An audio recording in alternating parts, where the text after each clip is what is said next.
Welcome back, everybody. Today we're doing a deep dive into English grammar. Ooh, fun. You know it. Yes. Specifically verbs and how we use them. Verbs, the action words. Right, like jump, run, and Identify. identify, exactly. That's a good one. All right. To help us out with this, I've got a couple of excerpts here. Okay. One from Communicative English Module, Mm. which is an English as a Second Language textbook. ESL. Yeah, and the other one's from Fundamentals of English Grammar. Awesome. So we're going to use these to kind of guide us through all these crazy verb things in English. I love it. So hopefully by the end of this deep dive, you'll be able to understand verb tenses better. Nice. Pick up some tricks and just be able to use verbs more Love it. effectively. For sure. So to jump right in, Let's do it. Communicative English Module uses this example. Over the years, authors have identified the issues. Oh, okay. So what's the deal with have identified? Why not just identify? Oh, yeah. That's a great question. It seems like a really small difference, but I feel like it's doing a lot of work. It is. It is. I do. I do. Yeah. So that little have, it throws us into the present perfect tense. Okay. And present perfect, as you know, means it started in the past, but continues to be relevant in the present. So it's not like a finished action. Yeah. It's like those authors throughout history have been pinpointing these issues, and their work is still relevant. Yeah, like they're still shaping how we think about them. So shaping how we think about it, even though it started in the past. Exactly. So if we just identified it, it would sound like they finished identifying the issues at some point in the past, and that's it. It would be a completed action, like closing the book on the subject. Yeah, and I think that undermines the point that the authors are trying to make in this example. Exactly. Yeah. So I think that's really cool that it's like emphasizing the ongoing impact of that work. It really does. It really emphasizes that continuous relevance. Right. Yeah. I love it. It's so cool, right? I know. It's fun. Already, I'm looking at sentences in a whole new light. I love it. Okay, so moving on. Fundamentals of English grammar brings up another interesting point about verbs. Okay. The S at the end in simple present tense. Ooh, that S, yeah. They say you add it when the subject is singular. Right. So like Ali lives or the plant grows. Yeah. Is it really that simple? Well, on the surface it is. It's all about subject-verb agreement, making sure the verb matches the subject in number. But it's worth noting that this S rule only applies to simple present tense. Right. That's a key detail. Okay, so in the past tense, we wouldn't... No S in the past tense. We wouldn't use it. Nope. You also have those irregular verbs. Oh, yeah. Like do becoming does. Yeah. That can trip people up. Yeah, that does make it... It's a tricky one. A little more complicated. It is. All right, well, it's amazing how English has all these little quirks that we have to pay attention to. It's true. So far, we've got present perfect's time-bending powers. This S rule for subject-verb agreement. What other verb secrets does English have in store for us? Ooh. Well, have you ever considered how we use verbs to make polite requests? Oh, interesting. Yeah. Like, how do verbs play into politeness? So we have modal verbs like may, can, and could. They're key to navigating social situations gracefully.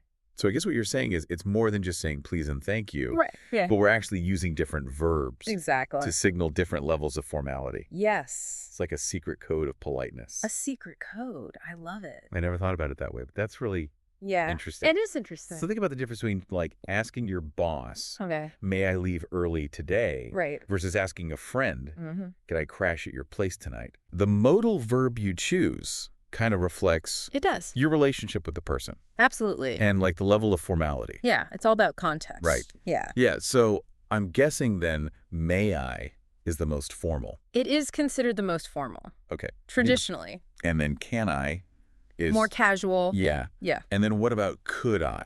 Where does that fall? Could I is somewhere in between. It's a little softer than may I, but still polite. Oh, I see. Yeah. So it's like we're fine-tuning the tone. Exactly. With these modal verbs. It's like a dimmer switch. Yeah. Yeah. I'm guessing this politeness dance extends to would you, could you, will you, can you. Oh, absolutely. All those. Okay. Right. Each phrase has a slightly different nuance, conveying varying degrees of formality and urgency. Right. For example, would you mind closing the window? Yeah. Is much gentler than a blunt, can you close the window? It's all about tone. It's amazing how much thought goes into crafting a polite request in English. I know, it's fascinating, right? You know, it's like we're using grammar to navigate the social landscape. The social dance of language. Yeah, exactly. Yeah. Oh, man, this is great. I know, right? We haven't even touched on the since versus for conundrum. Ooh, that's a good one. Oh, boy. That's a classic. I know.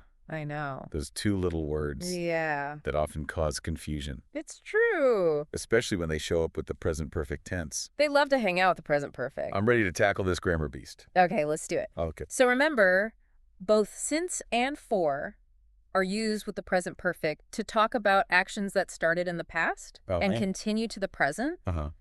The key difference is whether you're pinpointing a specific starting point or highlighting the duration of time. Oh, okay. Yeah. I got you. It's a subtle but important distinction. So since is all about a specific point in time, right? Like, Bob has lived in London since 2010. Perfect example. It tells us exactly when Bob's London adventures began. Yeah, like marking a point on a timeline. I like that. 2010, bam, Bob's in London. Okay, and then for the well time, focuses on the length of time. Yes, duration. So we would say, Bob has lived in London for 10 years. That's it. Okay. You got it. Since for specific points in time, for durations. Exactly. I feel like I'm finally cracking the code. You are. You are. This is great. I'm so proud of you. I know this is really helping. Good. And here's a little bonus tip. Okay, I like bonus tips. You'll often hear contractions in everyday speech. Yeah. Like Bob's been in London instead of Bob's been in London. Yeah, it's more natural. So it's good to be aware of those. Yeah. For casual conversations. For sure. Okay. I'm feeling a lot more confident. Good. In my verb wrangling abilities now. Excellent. But wait. Uh-oh. There's one more contender on our list. What's that? Used to. Used to. What's the story with this one? Ooh, used to is a fun one. Okay. So it's used to express past habits or states that no longer exist. Like, you can think of it as describing how things were once upon a time. Oh, okay. Yeah. So, like, I used to live in a small town? Exactly. It implies that I no longer live there? Perfect example. So I lived there once upon a time, but not anymore. Right. There's that sense of change over time. I see. Yeah. You can also use it for past habits. Like, yes. I used to play the piano every day. Right. And now I don't. You don't anymore. So and notice how it carries this, like, air of nostalgia. Wow. Like something that was once a regular part of your life. Right. But it's not anymore. Like wistful almost. A little wistful, yeah, for sure. It's amazing how much you can convey with just this. I know, it's powerful. Seemingly simple phrase. It is. It's not just stating a fact. All right. But it's evoking a feeling. Yeah. A sense of the past. Exactly. It adds that emotional depth. I love it. It's so cool. It's like we're not just conveying information, but we're expressing these shades of meaning. All right. Emotions. Absolutely. I mean, I'm starting to realize that mastering these verb nuances can actually help us communicate more effectively and connect with others. It does. It brings richness to our communication, for sure. On a deeper level. Yeah. This is awesome. Is this cool, right? I know this deep dive is already blowing my mind. I love it. I can't wait to see what other verb adventures await us. So many more verbs to explore. I know, so many. I'm excited. So you know what's interesting about verbs? What's that? They don't just describe actions, you know, like in a vacuum. Right. They kind of interact with all these other parts of the sentence to create these like intricate webs of meaning. I like that. It's really cool. Yeah. Yeah. I've noticed that both of our textbooks actually mention something called non-action verbs. Oh, yeah. Which sounds kind of like a contradiction because aren't all verbs about doing something? Well, that's a common misconception. Okay. But some verbs describe states of being or conditions rather than like physical actions. So you think of verbs like to know, to believe, or to seem. Okay. These verbs focus on mental states or perceptions. So like a sentence, I am happy? Perfect example. Would use a non-action verb? Exactly. Because it's describing my state of being. Yes. Not something I'm actively doing. Exactly. Okay. I'm with you. And these non-action verbs can sometimes be tricky. Yeah. Because they don't usually work with the present progressive tense. Oh, so you can't say I am knowing the answer. Right. It sounds a little strange. Yeah. Even though like I am running is totally fine. Right. Yeah. Okay. So with non-action verbs, we usually stick to the simple present tense. Gotcha. Like I know the answer. Okay, so non-action verbs are kind of like the rebels of the verb world. The rebels, I love it. They have their own special set of rules. Oh. They do their own thing. All right. Yeah. This deep dive is really making me appreciate how much nuance there is in English grammar. There's so much nuance. I know. It's like this giant puzzle. It is. Where all the pieces fit together. They do. In these fascinating ways. I love that analogy. Okay. Yeah. And speaking of puzzles, let's explore how verbs can express different levels of possibility. Ooh, possibilities. I like it. Possibilities. I'm intrigued. I'm ready to unlock some new expressive potential. Let's do it. So consider modal verbs like may and could. Okay. They allow us to express a range of possibilities, from something that's highly likely to something that's more hypothetical. It's true. So saying it may rain tomorrow suggests a higher probability of rain than it could rain tomorrow. Exactly. May implies a stronger possibility. Like there's a good chance of rain. Yeah. Whereas could is like, well, anything's possible. It could happen. It's possible. Right. Yeah. But we're not sure. Not committing to a specific likelihood. Right. I see how mastering these subtle differences can make our communication more precise. It does. It adds nuance. It's like having a whole set of tools for fine-tuning the shades of meaning. That's a great way to put it. Yeah. So it's a key part of being an effective communicator. For sure. Right. Absolutely. It's all about choosing the right word to convey our thoughts. It is. Accurately. It's about intentionality. Yes. Yeah. Now let's talk about another modal verb that comes up often. Okay. And that is should. Should? Oh, should. I know. The master of advice and suggestions. It really is. Right. Should. Yeah. Often used to express what we believe is the right course of action. Exactly. You should study for your exam. There you go. Implies that studying is the recommended path. Yes. Yeah. Okay. I see how it can be helpful for giving advice. But it can also sound kind of bossy. It can a little judgmental. Like, you should do this. Right. I'm telling you. Yeah. You should do this. Exactly. Yeah. Sometimes using ought to can soften the tone. Oh, ought to does sound like a little bit gentler. It does. Like a friendly nudge. It's a nudge. In the right direction. Yeah. Rather than a command. Exactly. Yeah. It's all about understanding those nuances. Right. And choosing the expression that best suits the situation. It seems like mastering these subtle differences can really elevate our communication skills. For sure. It's like adding another layer of sophistication. It's true. To our language. Yeah. I love that. This is really cool. Me too. I'm having fun. Both of our textbooks also mention the past perfect tense. Oh. The past perfect. Is this another one of those time-bending verb tenses? It is. It's like a flashback within a flashback. Whoa, okay, hold on. I got to wrap my head around this one. Okay, so the past perfect is used to describe an action that happened before another past action. Okay. So it's like the before tense. Okay. Yeah. I'm with you. So, for example, you might say, I had already eaten dinner when Bob arrived. Okay. So here, eating dinner happened before Bob's arrival. Both events occurring in the past. Right. But one happened before the other. So the past perfect helps establish a clear sequence of events. It helps avoid confusion when you're describing multiple past actions. Oh, that's a really good point. Yeah. Imagine trying to tell a story without the past perfect. I know, right? It'd be a mess. It would be a chronological mess. Yeah, like which thing happened first? Exactly. This happened and then this happened, but this actually happened before that. Right, you'd be all over the place. Yeah, okay, so the past perfect keeps our timeline straight. It does. It's like a time travel guide. I like that. Yeah. Okay, now there's one more verb concept. Okay. That I've been kind of curious about. Passive voice. Oh, passive voice. Why does it seem to get such a bad rap? You know, passive voice is often misunderstood. Okay. Sometimes misused, but certainly not inherently bad. Okay. It simply shifts the focus from the actor to the action itself. So instead of saying the chef prepared the meal, right, you could say the meal was prepared. Exactly. And notice how the emphasis shifts from the chef to the meal itself.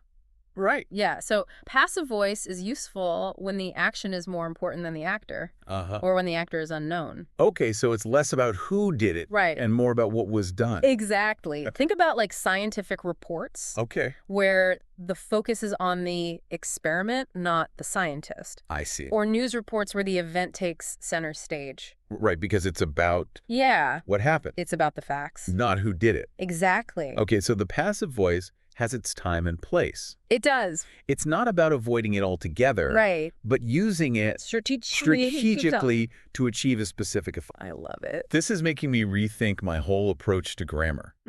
It's not just about following rules, Right. but about making conscious choices. Exactly. To achieve It's about being intentional. a specific effect. I love it. Yeah. Yeah. This deep dive has been really eye-opening. I'm glad. I'm starting to see grammar in a whole new light. That's what I like to hear. Not as a set of restrictions, Right. but as a toolbox It is a toolbox. for powerful and nuanced communication. It is. This is awesome. I know, it's cool, right? Okay. One more verb tense comes to mind. Okay. We haven't covered yet. All right. What is it? The future perfect tense. Oh, the future perfect. It sounds like we're really going to be messing with time on this one. We're going full-time traveler mode. Okay. So the future perfect tense is used to describe an action that will be completed by a specific point in the future. Okay. So it's like looking ahead and saying, by this time tomorrow, I will have finished this task. Exactly. You got it. Okay. It's about projecting ourselves into the future and imagining a completed action. I can see how this tense could be useful. Yeah. For setting goals or making predictions. It's also often used in formal writing. Oh, really? Like academic papers or business reports. Interesting. Yeah. I'm realizing all these different verb tenses Yeah. have their own specific uses I do. and context. It's about choosing the right tool for the job. Right. Yeah. This deep dive is really helping me appreciate the intricacies of the English language. There are so many intricacies. I'm starting to see how grammar can be a source of creativity and expression. I love that. Not just a set of rules. It's not just about rules. To follow. It's about expression. This is great. I know, right? I'm loving this. Me too. This is fun. It is fun. You know, as we've been exploring all these verb tenses, Yeah. I'm realizing they're not just about being grammatically correct. Right. They're like tools. For crafting a story. Yes. For creating a specific effect. It's true. For guiding the listener's attention. That's a great way to put it. Right. Yeah, it's about wielding the power of language. Yes. To convey your intended meaning with precision. Okay, so speaking of impact. Okay. Both of our textbooks mention the passive voice. Yeah, the passive voice. Which seems to have a bit of a mixed reputation. It does. It's controversial. Yeah, some people love it. Yeah. Other people hate it. Right. What's the deal with passive voice? Well, you know, passive voice is often a source of debate. Okay. But it's certainly a valuable tool when used strategically. It's all about shifting the focus from the actor to the action itself. So instead of saying, like, the scientist conducted the experiment, right, we could say the experiment was conducted. Exactly. And in the passive construction, the experiment itself takes center stage. Right. Which can be particularly useful in scientific writing, where the focus is on the methodology and the results, rather than the individual researcher. Yeah, because you want it to sound objective. Exactly. Like, hear the facts regardless of... It's about the science. Who did it? Yeah. The passive voice can also be useful when the actor's unknown. Right. Or when you want to avoid assigning blame or responsibility. Like instead of saying someone stole my bike, right, you could say my bike was stolen. Exact. Which avoids pointing fingers. It does. Anywhere. It allows you to focus on the action without having to identify the actor. Right. Okay, so the passive voice has its time and place. It does. It's not about avoiding it altogether. Right. But using it strategically. Exactly. To achieve a specific effect. I love it. This is great. I know. It's so cool, right? I know this deep dive has been amazing. It has. We've explored so many facets of verbs. We have from their basic functions to those really subtle shades of meaning. Yeah, and we've only just scratched the surface. There's always more to learn. There is. Yeah. So to our listener, yes, I guess a final thought to ponder. Okay. You know, pay attention to how verbs are used in your daily life. Yeah. In books, articles, conversations. Everywhere. And just see how these subtle choices shape meaning and impact. True. It's like unlocking a secret code. It is. To become a more effective communicator. I love that analogy. Me too. It's been a pleasure diving deep into verbs with you. Yes, this has been so fun. I had a blast. Me too. Thanks for joining me. Of course, anytime. Okay, and to all our listeners, thanks for tuning into this deep dive into English grammar. We'll see you next time. See you next time. Bye.